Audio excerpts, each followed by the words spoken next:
बहुत से मामलात ऐसे हो रहे हैं इस वक्त इस्लामाबाद में जिससे ये तशवीश पैदा होती है कि मौजूदा हुकूमत अपना सफ़र किस कदर अच्छे तरीके से आगे बढ़ाएगी।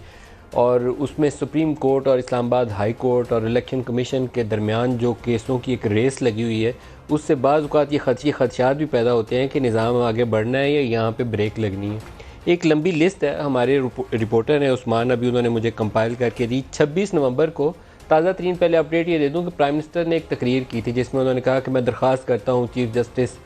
आसिफ खोसा से और आइंदा आने वाले चीफ़ जस्टिस गुलजार से कि वो नोटिस लें। और बाज़ दीगर मामलात उसमें नवाज़ शरीफ के पाकिस्तान से बाहर जाने का हवाला था, लेकिन उस पर राय में बहुत सारी बातें कह गए, जिसके जवाब में फिर चीफ़ जस्टिस ने कहा कि इजाज़त तो हुकूमत ने दी थी, हमने तो सिर्फ इंडेमनिटी बॉन्ड अदलिया ने उसके ऊपर फैसला किया था कि तरीक़ाकार क्या होगा, और असूली तौर पर उन्होंने दुरुस्त जवाब दिया था। लेकिन उस फहरिस्त के ऊपर अगर नज़र डालें तो 26 नवंबर कोई पार्टी फंडिंग केस का रोज़ाना की बुनियाद के ऊपर समाअत है, और जितना हॉस्टाइल किस्म का हमें एटमॉस्फेयर नज़र आता है इलेक्शन कमीशन ऑफ पाकिस्तान के अंदर, मालूम नहीं कि PTI का इस मामले में क्या बनेगा। उनके वुज़रा तवातर से बयान दे रहे हैं, इंफॉर्मेशन मिनिस्टर हों, आज़म स्वाति हों या उनके फ़ारूक हबीब साहब हों, वो कहते हैं कि सिर्फ हमारी बारी क्यों, पीपल्स पार्टी और पाकिस्तान पीपल्स पार्टी और PMLN उनके पार्टी फंडिंग के केसेस क्यों नहीं खुलते। 28 नवंबर को मुशर्रफ का गद्दारी केस लगा हुआ है, हाई ट्रीजन केस है, आर्टिकल 6 उसके ऊपर लगा हुआ है, और उस पर इंटरेस्टिंगली उनके वकील लाहौर हाई कोर्ट चले गए कि आपने नवाज शरीफ को रिलीफ दिया था, हमें भी दे दें। और हुकूमत,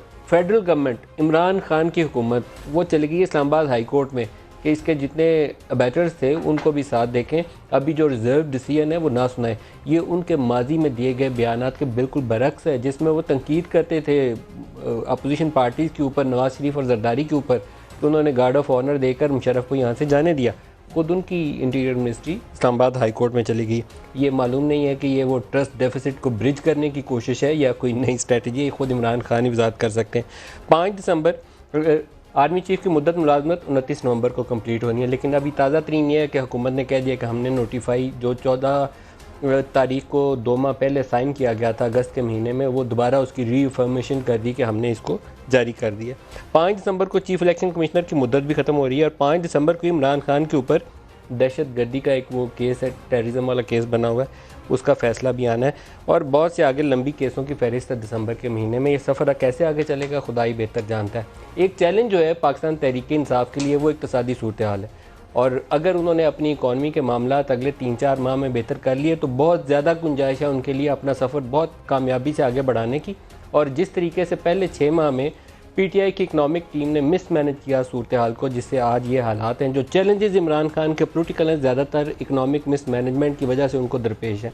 आज की तारीख में भी जो लार्ज स्केल मैन्युफैक्चरिंग है, बड़े पैमाने की जो सनतें हैं, उसमें 5.61% नेगेटिव ग्रोथ है, डिक्लाइन है उसमें ऊपर जाने की बजाय। टमाटर सब्जियों के भाव तो छोड़ ही दें, वो तो इनके वुज़रा के बयान सुन के लोग गली मोहल्लों में हमसे पूछिए वज़ीर कहाँ रह के ये बयान देते हैं।